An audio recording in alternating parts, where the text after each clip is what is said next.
Hi, good evening, good morning, everyone. We will start in a couple of minutes.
So let's get started.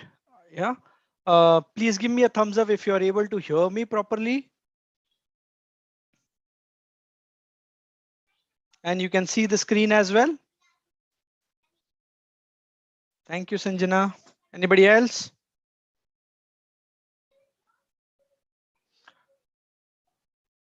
Thank you.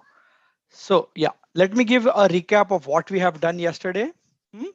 Yesterday, we started with creation of our virtual machine. We did the creation of Linux virtual machine in Azure.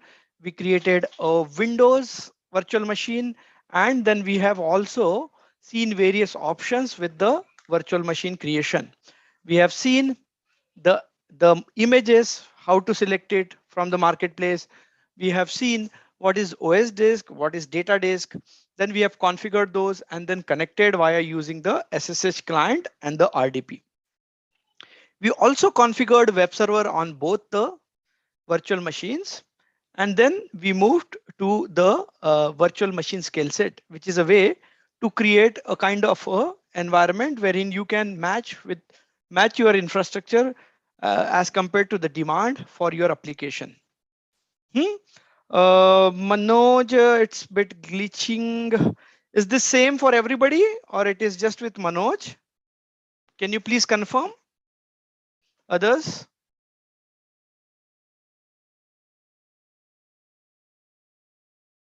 Okay. Am I audible properly? Whether my voice is proper or not? Other voices. Okay, fine. I think maybe some issues, Manoj, at your end. Maybe I'm not sure. Fine, no worries. So then we have seen the web server, how to configure it. Yeah, and then we have also seen how to create a virtual machine skill set. And then we tried to create a virtual machine skill set with various options like uniform, flexible, and then we also seen how the resources are creating with various options. And then we started with the storage account. I have taken you through the what is the procedure to create a storage account. Yeah, what is a storage account? Oh, what are the different types of storage? You can see. Bharat, have you started the recording for this? Just to be sure.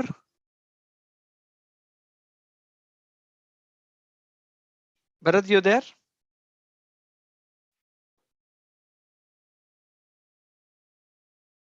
Mhm.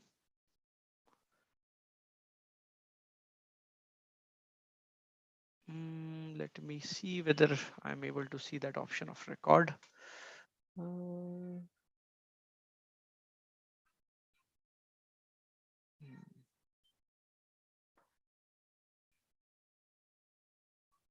Bharat, are you there?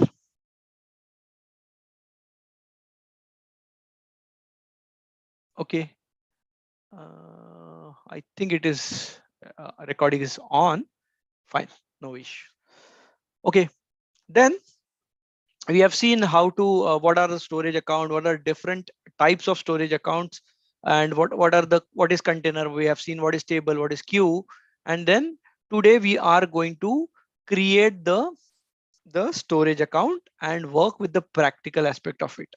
Hmm? Also, we have seen what are the different replication strategies like LRS, ZRS, GRS, RAGRS, yeah, and then GZRS and RAGZRS. So these are the strategies we have yesterday seen.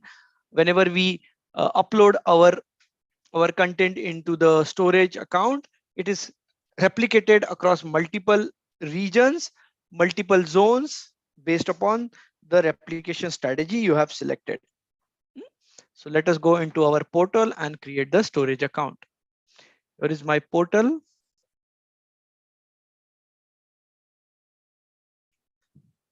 Yes. So this is my Azure portal, and I have created a storage account yesterday, which is this one, ExcelR storage account. I will just show you how to do it again. Go to your storage account, select create, and it will open a window.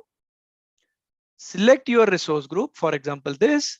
Give a name, the name has to be unique, the region, the performance tier, what you want to do, and the replication. So I have selected local redundant storage with a performance tier of standard V2, general purpose V2.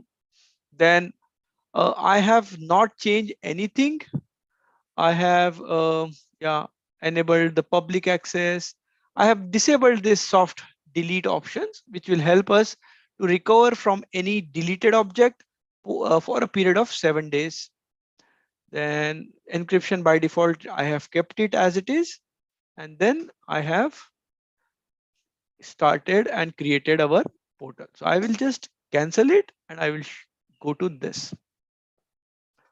Once that is created, you will see a storage account like this, and it will show you that our application is LRS and the kind of storage account is general purpose V2 and so on. Now, here are the different types of storage which is available for us. First is the container. Within the container, you will see by default there is a folder which is called as logs, which is created. Now inside this, if I want to create a blob storage, blob storage is nothing but a object storage in which you can save any amount of data, then you have to go and create a container. So let us go and create a container. I give the name of my container, my ExcelR blob. This is the name I have given, and I can keep the access as private. I can keep the access public as well. Okay, so I can do that as well. So I'm just keeping it as private only and nothing else, and create it. So here is my blob storage created. Now in this, I do not have any files as such. What I will do, I will upload a couple of files into it. So how do I do? I go here and I say upload and select the file. So I will select a couple of files which I already have, and we have used it during our the S3 AWS S3 class. And you can see there are various other options with this file whenever we want to upload it. I'm not going into details of it. I'm just uploading just plain simple. And here they are. So this is how you upload a file into your Azure blob storage. Now, how do I look at this file? What I can say, I can just go and click on this, and then I can say, here it is. There is option of where is view edit. Yeah, here is the option of view and edit. and I can see the file in this. Hmm? This is how I can see my file and it is showing properly. Same thing if I go here and I do a view edit here, view and edit, I will be able to see the file. Now this way, what we are doing is we are accessing the file with our credentials, and that's why we are able to uh, see the file. Hmm? Now, suppose this is a private file, yeah, and every file will have a URL. If I just select the URL and paste it in the browser, I will not be able to open it. Why? It will say simply resource not found or access denied. Why? Because it is private. Hmm? I can I can make it public, or I can change the access property by using the access policy of this. I can add a policy. Hmm? I can I can also enable something called as a, a shared access signature. I can enable a shared access signature, which will allow me to share this file with anybody else by creating a SAS token. Hmm? How do you create? You give the signing method, whether it is account key or delegation key, then the signing key. If you are looking for any policies, yeah, you can do that, and then the permissions. Hmm? I can just simply say I will give a read permission, and then the time from which I want this permission to be applicable. I am taking a backdated date here. Why? Because this time is in the UTC zone, and that's why I don't want my time zone is different and this time zone is different. That's why I'm just doing a backdated, and I will say yes. And I will say generate SAS token and a URL. So if I go copy this and paste it here, I should be able to see the file. Okay, now, okay, it's saying authentication failed. Okay, at times this gives a error. I know this is what it I can say. Let me just do the same thing again. Yeah, and I will this time backdated, and that's okay. And I will say why it is happening. I selected HTTPS protocol only. Let me select HTTPS and HTTP protocol, and here is the URL, and I will paste it in the browser. It should work. Yeah, here it is. Okay, so if I give this URL to you, if I give this URL to you, all of you, you will be able to access it. Now, why it is possible to access it by this? If I just look at the URL, I will paste it in the notepad. What it is having is it is having a token. Yeah, this is a token which will allow you to view this file for a predetermined amount of time. And this is what you are doing based upon the SAS which you have just generated. So for this period of time, I can do a read operation on this file and should be able to use it. So this is how you can give a access to your the file in your container. Now, if I go into my here container, I can see various other type, yeah, access policies. I can add a access policy. Okay, I can just add a policy and select the permission. If I want to do a read, add, create, whatever, I can do that and I can apply it. Okay, once that it is done, whatever the required permission with that will come to me or to anybody who's trying to access this. I can change the access level from here as well. Okay, I can say anonymous read access for blobs only. Okay, and yeah, so blobs within the container can be read by anonymous request but container data is not available. Cannot enumerate the blobs within this container. So I said, okay, no worries. So if once I do that, okay, it is just changing the level of it. So earlier I used this. Let me check and see if I am able to use the URL with an anonymous access to this object, and it should open. Okay, this is how you can make the file accessible by changing the access level. And if you look at this, the link is very, very small. It is not having the token. But why? Because it is changed at the object level, and that's the reason you are able to view it. Now remember one thing, this URL, whatever you have, it is based upon the format we have seen earlier. So it has .blob.core.windows.net, and which is what we have seen earlier. Okay, so I hope this is clear to everybody. Fine. Let us go to our storage account. Now this is about the container or the blob storage we have just seen. Now there are other storage options as well, which are available within the storage account. We'll see those as well. Let's go to our PPT.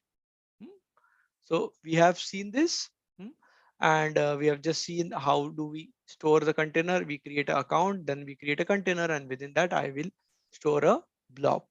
Blob is nothing but any kind of a flat file. Then common use cases are serving images or document directly to the browser of the user, streaming any audio video, storing any kind of a backup data, disaster recovery data, and so on. This is possible with your storage account. And so whenever I am creating a storage account and I am putting the content onto this, I have to look at one very important feature which is called as access tier. Now you might not have observed this when I uploaded an object, but let me show you again. I am into my container and I upload a file here. Add a file. Here it is, and I will say Daisy. Fine. And if I go to the advanced, you can see the access tier here. Can you see here the access tier? Now, what is this access tier? So let us go there and understand. So access tier is nothing but how you are going to access your data, and based upon that, how you are going to be billed for that particular storage. Now, there are three types of access tier. One is called as hot tier, one is called as cold tier, and the third one is called archive tier. Now, when to use hot tier, when to use cold, and archive, we'll see that. So hot tier is optimized for any kind of a frequently accessed object within your storage account. So file which you need very frequently, yeah, with milliseconds of access, then you should store that file into a hot tier. And the hot tier is going to cost you highest among all the three tiers you can see here. By default, a hot tier is selected when you are uploading a object. Then we have a cool tier. Cool tier is optimized for storing large amount of data which is infrequently accessed. That means you don't need the data that frequently as compared to your hot tier. By doing so, what happens is you are going to do a cost saving on your storage. And this whatever the data which is there, it is being stored for at least 30 days. So remember that as well. Okay. And by doing this, you are going to save some cost. Now, why I'm saying this, that I'm going to save a cost. Suppose you have 100 files. Yeah. At this time, the cost will not matter as much as when you have thousands of files, lakhs of files. So when you have lakhs of files, then you need to worry about the storage cost, which is going to be incurred when you are using this blob storage. So that's the reason you have to look at some options to store the cost, and this tiering your object is one of the way to save the cost. Then the third one is called as archive tier. In archive tier, what you do, you store your data for a longer period of time. this kind of a this kind of a tier is ideally suited for files which are not needed immediately, or which are not accessed frequently. Hmm? Because this is an archive tier, there might be a amount hours to minutes needed to retrieve the file and then make it available for you for your usage. Hmm?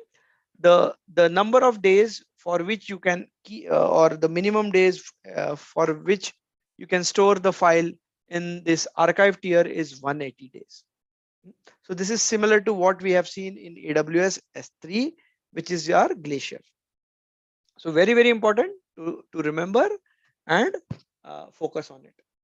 This is going to save a lot of cost when we work with this storage tier. So here is the link for it.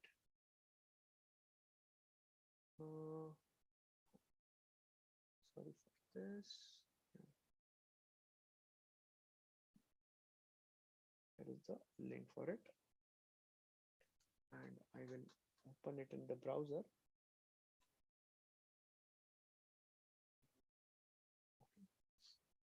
And here you can see the detail about it, and I'm going to paste it in the chat as well so that you can go and look at the details.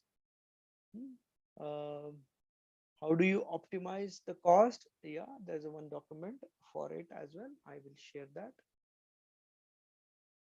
How do you optimize the cost of your storage account?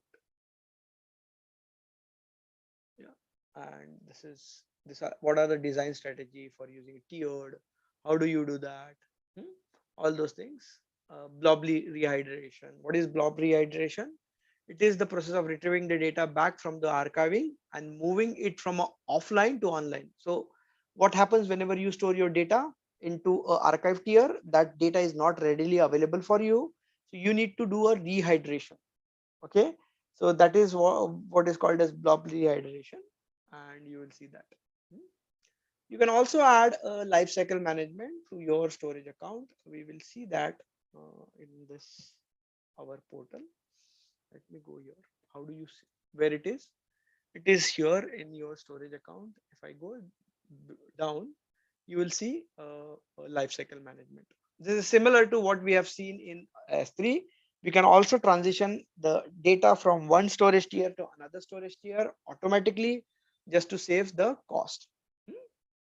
That is possible. Then let us move ahead. Let us look at the cost aspect as well. So whenever you store your object, uh, these are the factors which are going to determine the cost of your storage account. So the amount of data which you have stored, be it a blob storage or the premium tier or the standard tier, then you will also going to get some charges for the data access. There is a charges for data access, then any transactional cost and the replication as well. So whenever you are using a geo replication, there will be some data transfer charges between the regions where you are using the the data movement. Then there will also be a data movement out of your storage account. There's no charges for data in, but there is a charge for data moving out of your storage account. Here is a link for the storage pricing.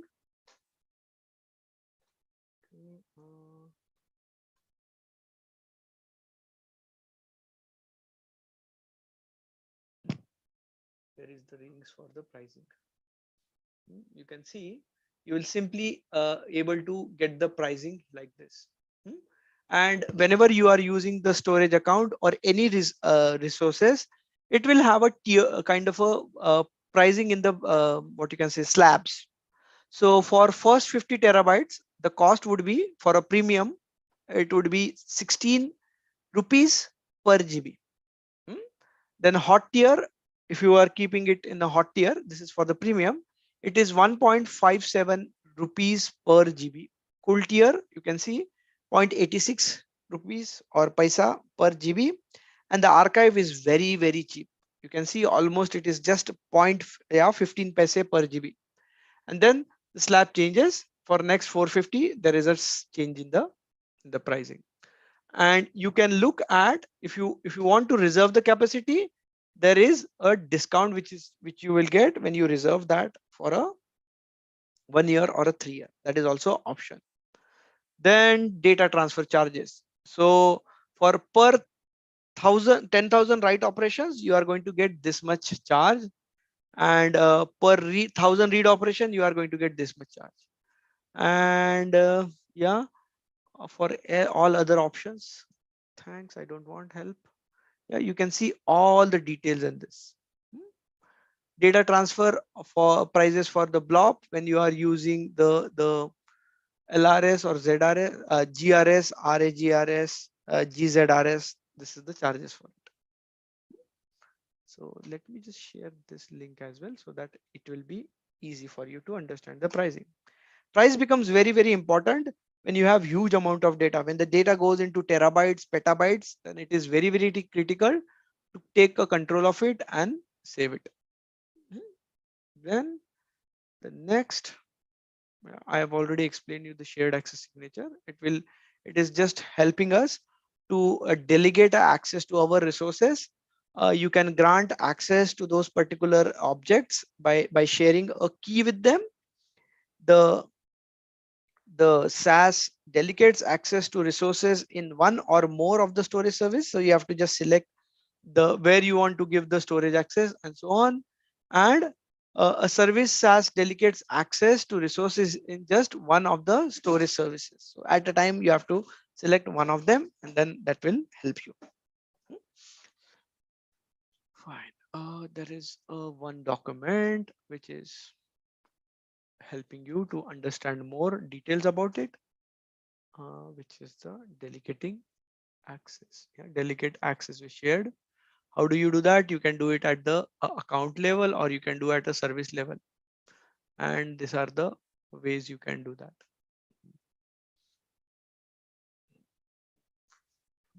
Let us share this link. And yeah, there's one more link which is helpful to control access to our storage account using the SaaS. Because in the SaaS we can specify whether we want to do a read operation, write operation, and so on. That way you can do that. Here is one of the exercise which will give you a sandbox. This is what I was talking about yesterday. Activate sandbox and try to do that. This is possible for certain courses where you have this facility. So let me share this link so that you utilize it. There it is. Fine. Then let us look at some of the best practices when we are working with our storage account. So remember one thing, always have a secured access to your storage account. Create a HTTPS based SaaS URL. What is HTTPS? Which is the secured way of connecting to your URL by using TLS or SSL certificate.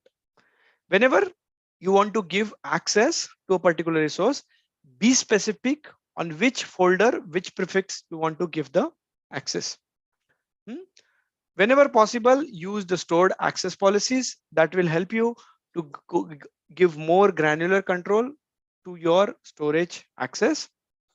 Understand the account that you will be billed for the usage of all the features which are there available. Use near-term expiration time on the ad hoc SaaS tokens.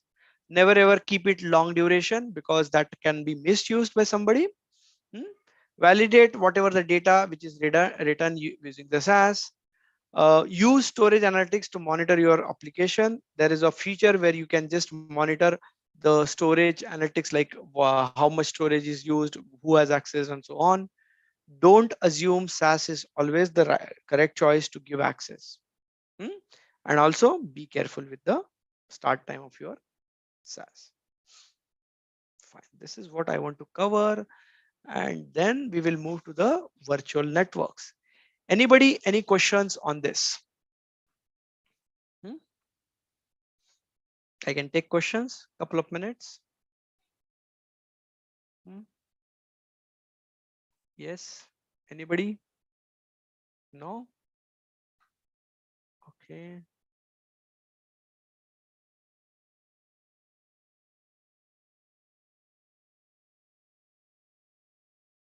Okay, no worries. I will move ahead. Then next topic, what we are going to see is the Azure Virtual Network. Hmm?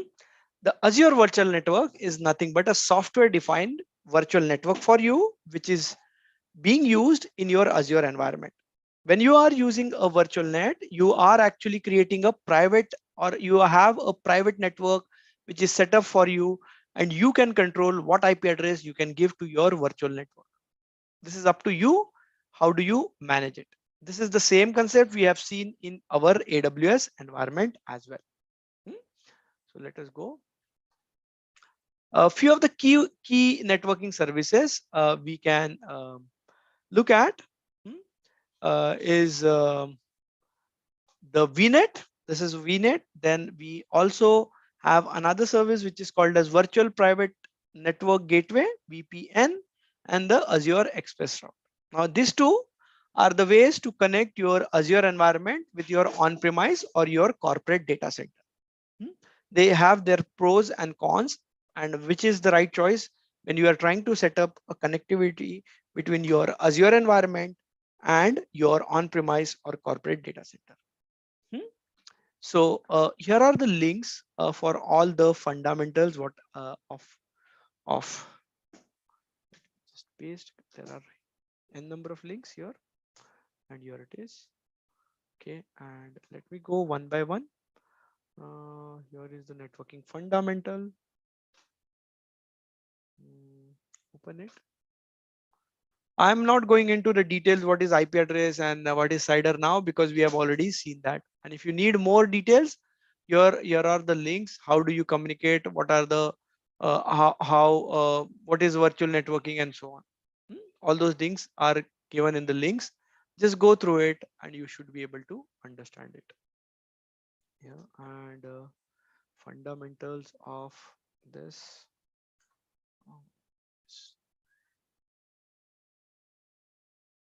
Fundamentals of our VPN.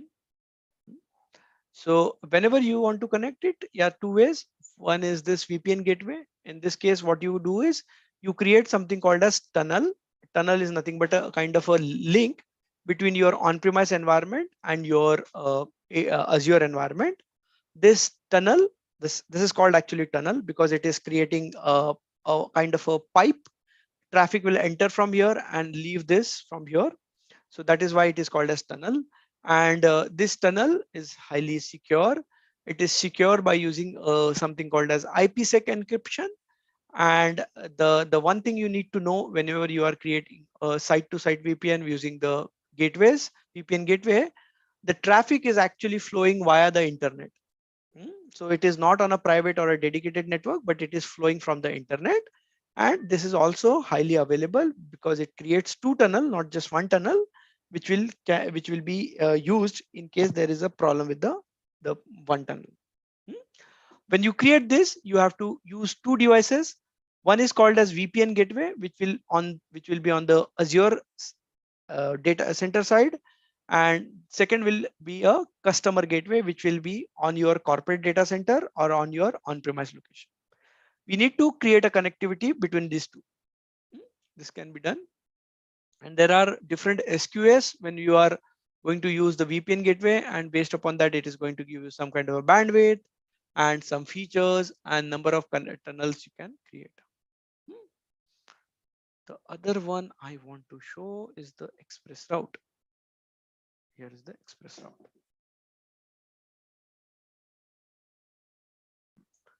Now, what is this express route? Very, very simple. When you want to connect your corporate data center or your office network with your Azure cloud, but in this case, you are going to set up a dedicated connectivity between your Azure and your on-premise. Now, this dedicated connectivity will not be routed over the internet. It is completely dedicated between the two environment. By using this express route, you are ensured that the connectivity is stable, it is consistent, and at the same time, you get a proper throughput on this. This is the most preferred way of creating a connectivity between your on-premise and your Azure environment. But again, this is slightly expensive. So not every customer goes for it. So remember this. Mm. So when you create this, there are various types of traffic which will flow using this. So for example, you can see there is a traffic which is for the Microsoft 365. There is a traffic between your Azure environment and your customer, and then there is another traffic which is between your VNet. Okay, so you can see this kind of a connectivity. Now this is a layer 3 connectivity which is provided for you. Hmm. There are different ways how you can create a connectivity, point to point, IP to IP, and so on. And yeah, these are the service provider model, and this is a direct model. Direct model wherein you directly connect your environment using this express route, and this is provided directly from the Azure. But this is via a service provider. This is via service provider, which are called as express route provider, that can be taken from those. Hmm. So this is this kind of a question, this two fundamental things, what the connectivity which I have shown. This might be asked whenever you are giving a interview. Hmm. So fine, let us go next. Yeah. So very important, planning for your network, planning for your private network. As we have seen earlier as well, you need to go and do a plan of your network. How many number of IP address we are going to need? What are the range of IP address? Is it overlapping with my on-premise network IP address? Yeah. So you have to go and look at this. Hmm? So whenever you create a virtual network, it is going to have your own private network, and in that network, you are going to create your own resources. Hmm? This will be a dedicated private network for you. It is securely extend your data center with the virtual networks. It can also enable a connectivity, a hybrid kind of connectivity with your cloud provider and your on-premise as well. Mm, links on it. Yeah. Okay. No, not this. Yes. Then whenever we use our resources, two things we need to remember: the private IP address and the public IP address. Public IP address will always support the internet facing devices or resources, and private IP address is going to be within your VNet, within your express route, VPN gateway, and so on. Hmm? Private IP address used within your on VNet, and the public IP address used outside of your environment. Mm, Here is a document to help you design the IP address schema. Mm, Here it is, pasted. Yeah, this is a document, very good document. You can just go through it. Should be helpful. And then, yeah, okay, fine. Next. Okay, so this is how you do planning. Then actual implementation can also be done by using the portal. So what I will do, I will just go inside our portal and I will show you how to create a virtual network. Hmm? This virtual network again will going to sit inside a resource group. You need to select a region for it. You need to select a IP address space. In this case, it is not called as a CIDR block in Azure. It is called as address space. And with each address space, you need to have at least one subnet associated. Hmm? Never ever have a overlapping IP address whenever you are creating a virtual network. And this should have a unique IP address as compared to your on-premise data. Hmm?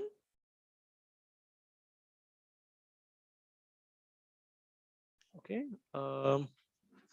Yeah. Hold on just a minute.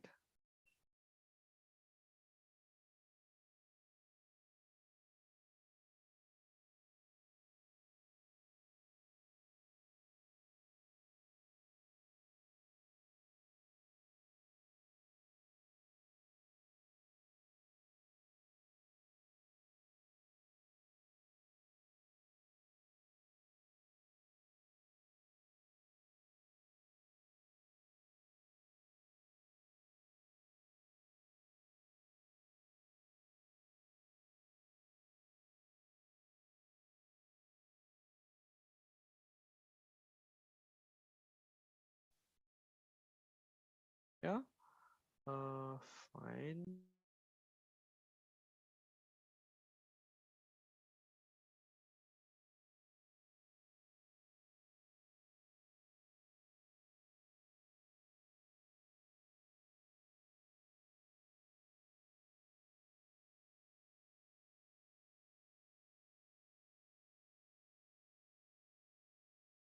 Let's get started and create a virtual network. Hmm? So we will do that. Within the virtual network, we also need to create a subnet. Now, what is this? Subnet is going to help you with a logical grouping of your resources within a particular virtual network. Huh?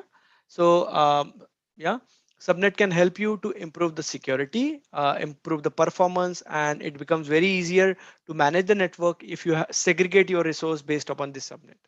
Each subnet must have a unique IP address range which cannot overlap with the other subnet in the VNet in your subscription. Hmm? So let us go and do that. And well, here is my portal. Let us go to the home section and I can just type in VNet. Yeah, and it will show me the virtual network. Hmm? So I can just start creating it, create virtual network.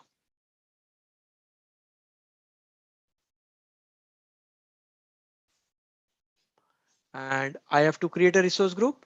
I already have a resource group, but for this, I will create a new resource group. I will say my ExcelR VNet VNet VNet demo. Hmm? And this is the demo RG. Fine. Okay. And then I will give a name for my this VNet. ExcelR VNet and demo. Fine. And then I have to select a region for it. So again, I'm going to select the region as East US.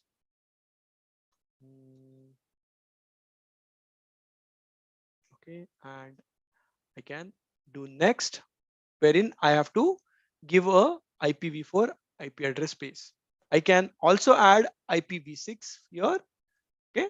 That is a optional, but I have to give at least a basic. Now you can see it has already taken one address space. Hmm? I can use that or I can create my own. So let me just create my own and this will be something like this, which is 10.10.0.0 and which is going to give me almost 65,000 IP address. Fine. Then it is saying the virtual network doesn't have any subnets. So I can also add a subnet. So let us go and add a subnet. I will say subnet 1 and I will put a IP address in this subnet name as itself. I will say 1.0/24. Yeah, and yeah, okay. So it is not going to take that sign there, and I will just say yes. It is not. Okay, uh, I will just have 24 as this. Fine. And then the subnet range I will specify here. This is part of the name, not the subnet address range. And here I have to just give a subnet mask, which is 24. That's it. So what it is showing 251 IP address plus 5 reserve IP address. And I am not going to yeah, add any gateway here, not gateway and no service. I am not going to add anything and simply create it. Hmm. Now this one subnet is created for me and I can just simply go next. Hmm. Add tag if I want to, and I will say review and create.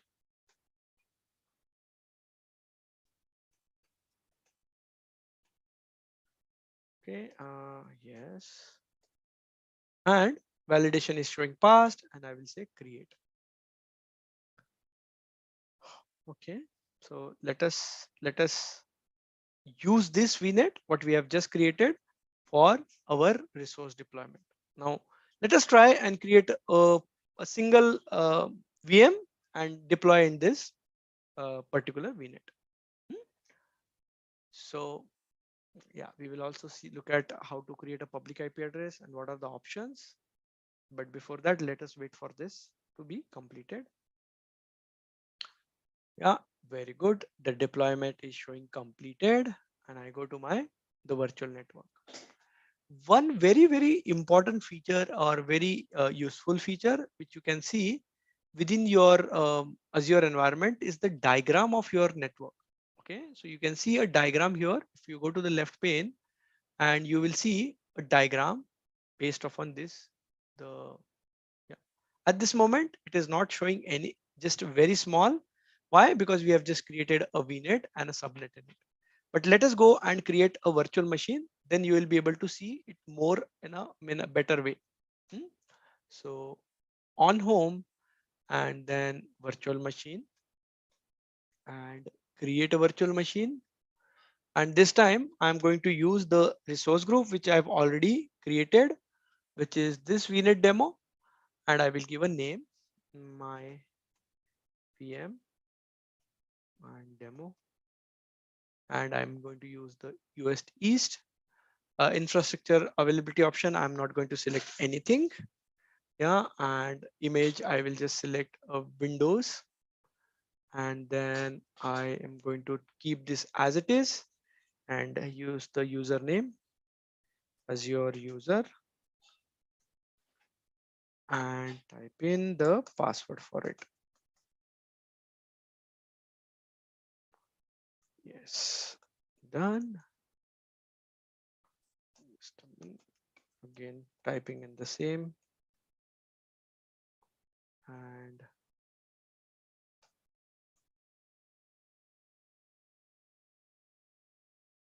yes.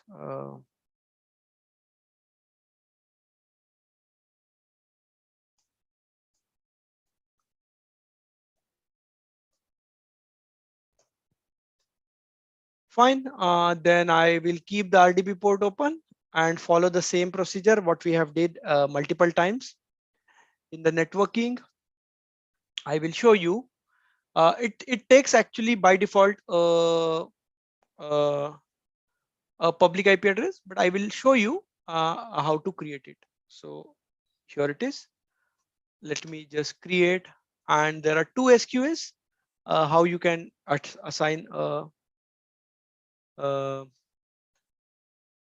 yeah based upon this.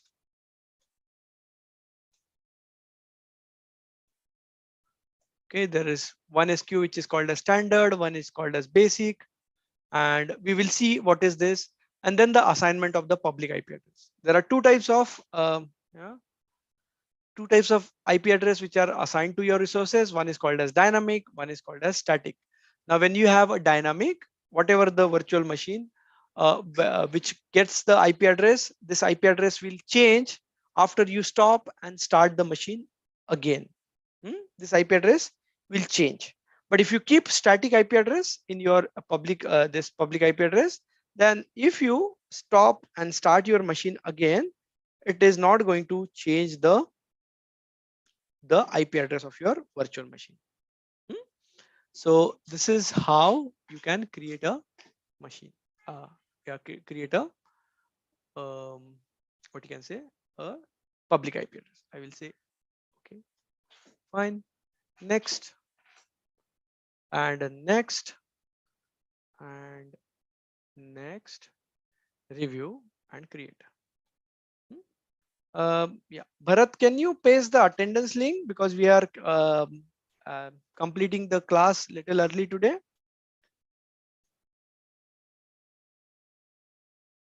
Okay, so I could see, yeah, this is the validation is passed, and then I will say create it. Bharat, you there?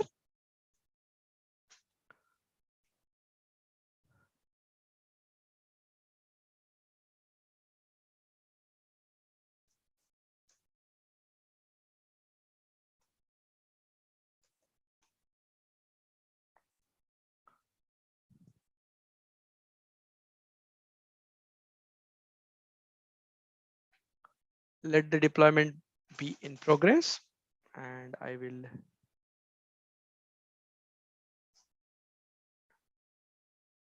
I will just go to the PPT. Yeah, you can see here. Let me show you what is the difference between um, a basic and a standard SQ.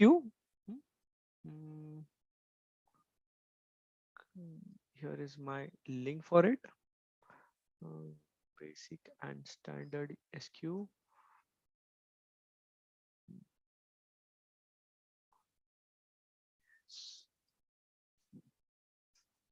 Go in here, into the link.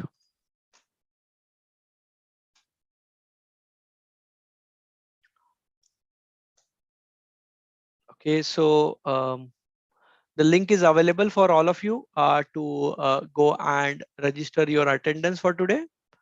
So here is the difference between your standard and basic SQ. Hmm? Um, so with the standard SQO, you can have a static IP address allocation.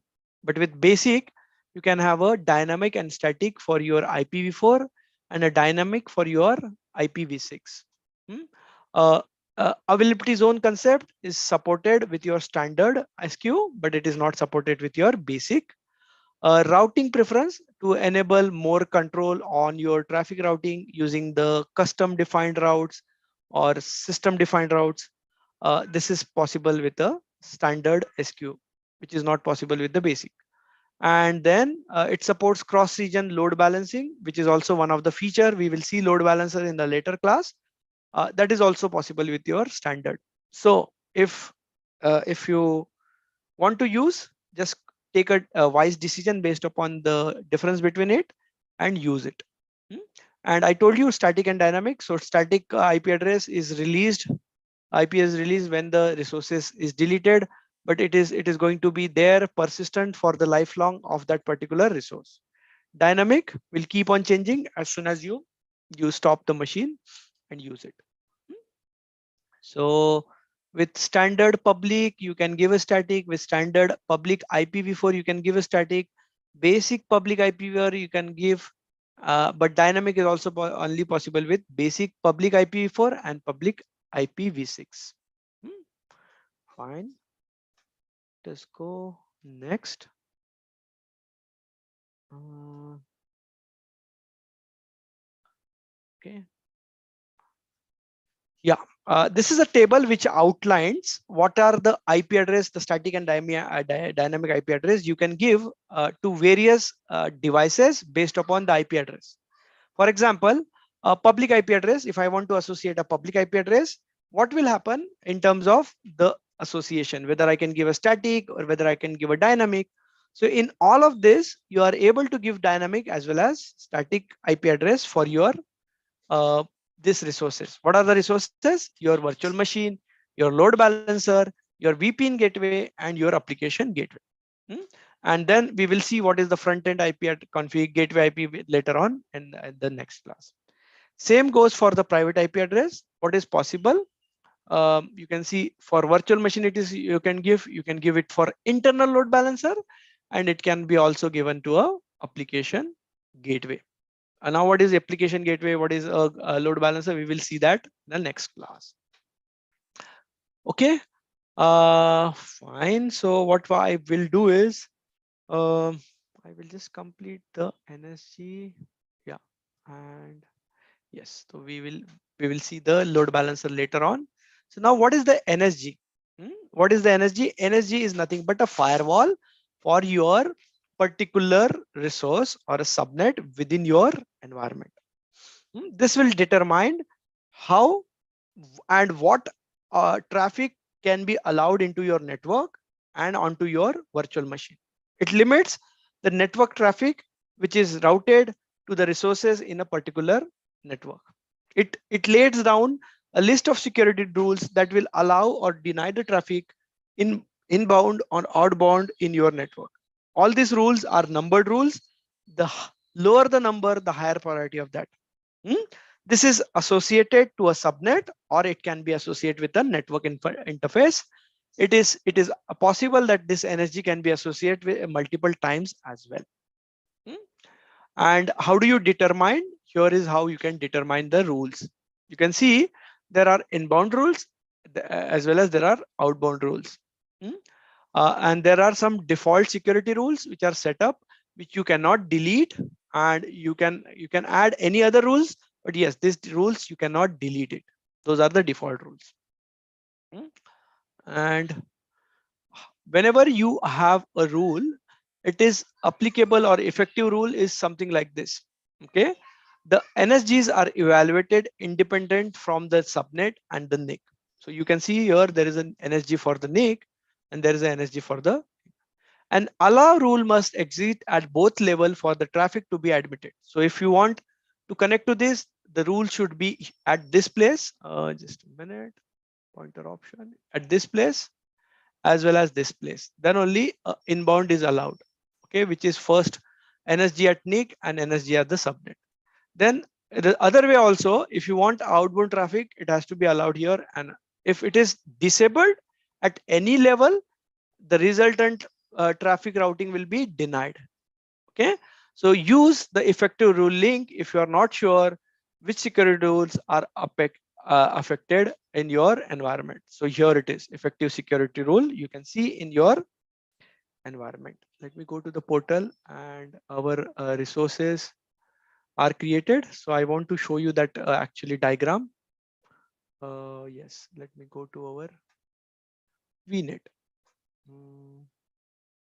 Here is demo and into our VNet. Yes, and if you look at the top diagram here, you will see the diagram. So all of you, please fill up the attendance, and we will be able to complete this now. So here it is. You can see I have a VNet, a subnet, and within that subnet, I have created a NIC card. This NIC card is associated with your virtual machine, and it is also associated with your IP address, which is the public IP address.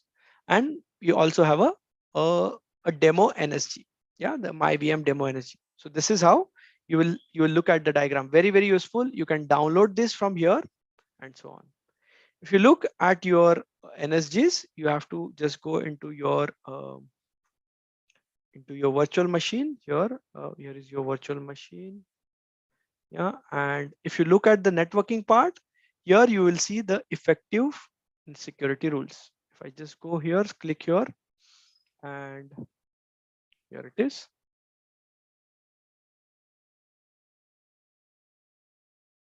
And you can see the effective security rules here. Click here for this. Yes, so you can see these are the effective rules. It is allowed for you to do a RDP from anywhere in the world, and by default, outside communication is blocked.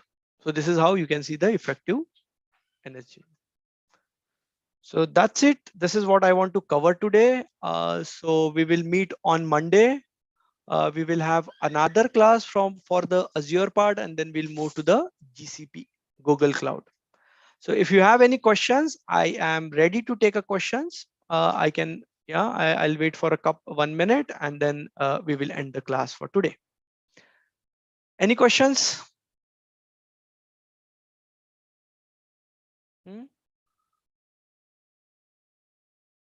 Anybody? I will stop sharing my screen now. Okay. Anybody has any questions? I could see Mamta has raised the question, raised the hand. Can you put your question or your whatever you want to ask, Mamta? Please fill the attendance.